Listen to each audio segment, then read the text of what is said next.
Assalamualaikum warahmatullahi wabarakatuh. Saya Wiki Fitri dengan NIM 203011111154 dengan lokal 3D jurusan PGMI, dosen pengampu Ibu Mega Adina Multitaria MPD dalam mata kuliah Pendidikan Inklusi.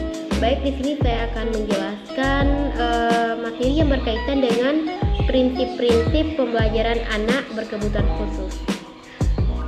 Baik, mungkin langsung saja, yaitu prinsip-prinsip pembelajaran pada individu berkebutuhan khusus menurut Direktorat PLB sebagai berikut. Yang pertama yaitu prinsip umum. Jadi di dalam prinsip umum ini terbagi menjadi berbagai macam prinsip. Yang pertama dapat kita lihat yaitu prinsip motivasi. Jadi di dalam prinsip motivasi ini, guru harus senantiasa memberikan motivasi kepada siswanya agar tetap memiliki semangat yang tinggi dalam mengikuti kegiatan belajar mengajar. Dan yang kedua yaitu prinsip latar atau konteks. Jadi di dalam prinsip ini guru itu menggunakan atau perlu mengenalkan kepada siswanya itu secara mendalam bagaimana menggunakan contoh, memanfaatkan sumber belajar yang ada di lingkungan sekitar. Dan yang ketiga yaitu prinsip keterarahan. Jadi di dalam prinsip ini guru itu harus merumuskan tujuan dan dapat menerapkan bahan dan alat yang sesuai dengan pengembangan strategi pembelajaran yang tepat. Dan yang keempat yaitu prinsip hubungan sosial. Jadi di sini mengembangkan strategi pembelajaran itu antara interaksi guru dengan siswa beserta siswa dengan siswa, guru dengan siswa dan lingkungan, serta interaksi banyak arah. Dan yang kelima itu prinsip belajar sambil bekerja. Jadi di sini itu guru itu dapat memberikan kesempatan kepada anak muridnya itu melakukan praktek misalkan ataupun percobaan, atau bisa menemukan sesuatu melalui pengamatan, penelitian ataupun sebagainya. Dan yang selanjutnya yang keenam yaitu prinsip individualisasi. Jadi di sini itu guru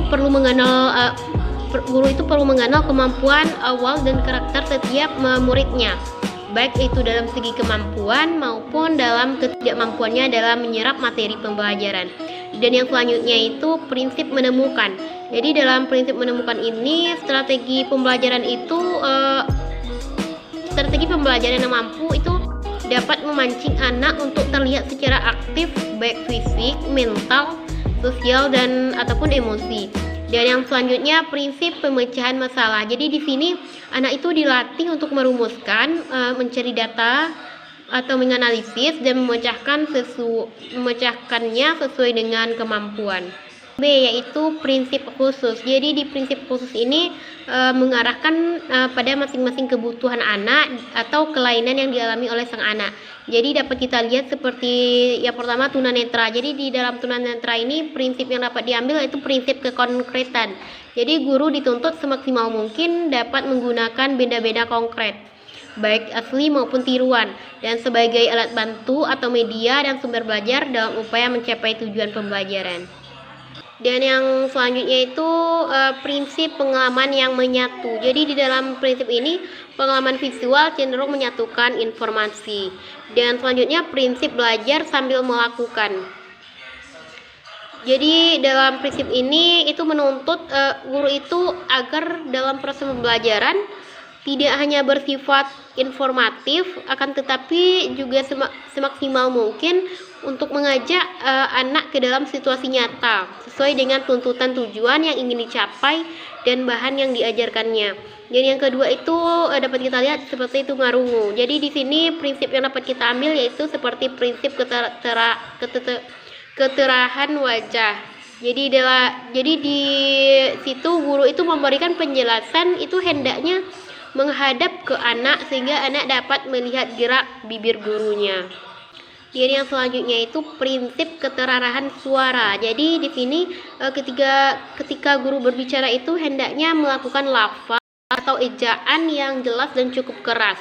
Karena kan sehingga arah suara guru itu dapat dikenali oleh anak-anaknya. Dan yang selanjutnya prinsip keperagaan. Jadi dalam prinsip ini proses pembelajaran itu hendaknya disertai dengan peragaan agar lebih mudah dipahami oleh anak. Dan yang ketiga dapat kita lihat seperti tunagrahita. Jadi di dalam tunagrahita ini dapat prinsip yang kita ambil seperti prinsip kasih sayang. Jadi sebagaimana mengajarkan anak tunagrahita itu atau anak laman belajar itu membutuhkan kasih sayang yang tulus dari gurunya.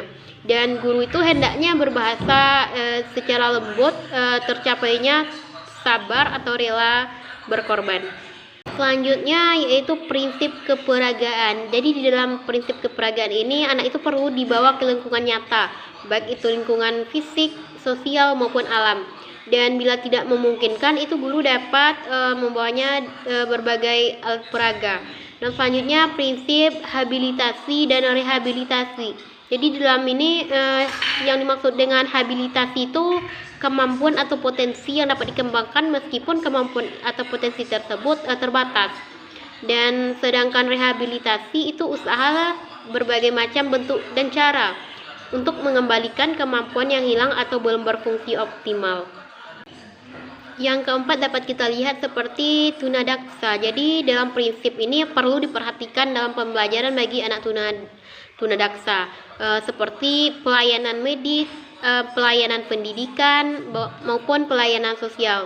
Dan selanjutnya tunalaras. Jadi dalam tunalaras ini dapat prinsip yang kita ambil seperti prinsip kebutuhan dan keaktifan. Jadi di sini itu guru harus memberikan keaktifan kepada siswa supaya kebutuhannya itu dapat terpenuhi dengan mempertimbangkan norma-norma kemasyarakatan, agama, peraturan maupun perundang-undangan yang berlaku. Jadi yang selanjutnya dapat kita lihat seperti prinsip kebebasan yang terarah. Jadi di situ itu guru hendak mengarahkan dan menyalurkan segala perilaku anak ke arah yang positif, baik untuk dirinya sendiri maupun untuk orang lain. Yang selanjutnya prinsip penggunaan waktu luang. Jadi di dalam prinsip ini itu guru harus membimbing anak dengan mengisi waktu luangnya untuk kegiatan-kegiatan yang bermanfaat. Selanjutnya itu prinsip kekeluargaan dan kepatuhan. Jadi di dalam prinsip ini guru itu harus dapat menyelami jiwa anak, di mana letak ketidakselarasan kehidupan emosinya. Selanjutnya yaitu prinsip setia kawan dan idola serta perlindungan. Jadi di dalam prinsip ini guru menjadi tokoh idola siswa dan berangsur-angsur bergantian dengan teman-temannya, dan setia kawannya bergantian kepada teman-teman sekelasnya, dan pada akhirnya mereka akan merasa senang bersekolah. Dan yang selanjutnya prinsip minat dan kemampuan. Jadi dalam prinsip ini guru itu harus memperhatikan minat dan kemampuan anak, terutama yang berhubungan dengan pelajaran. Dan yang terakhir yaitu dan yang selanjutnya prinsip emosional. Jadi di dalam prinsip emosional, sosial dan perilaku ini guru itu harus berusaha mengidentifikasi problem emosi yang disandang anak. Selanjutnya dapat kita lihat prinsip disiplin. Jadi di dalam prinsip ini guru itu perlu membiasakan siswa untuk hidup teratur dengan selalu diberi keteladanan dan bimbingan dengan sabar.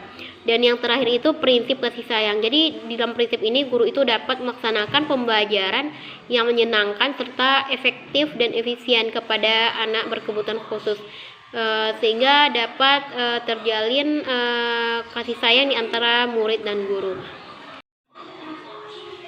Mungkin itu penjelasan materi dari saya. Mohon maaf jika ada kesalahan. Assalamualaikum warahmatullahi wabarakatuh.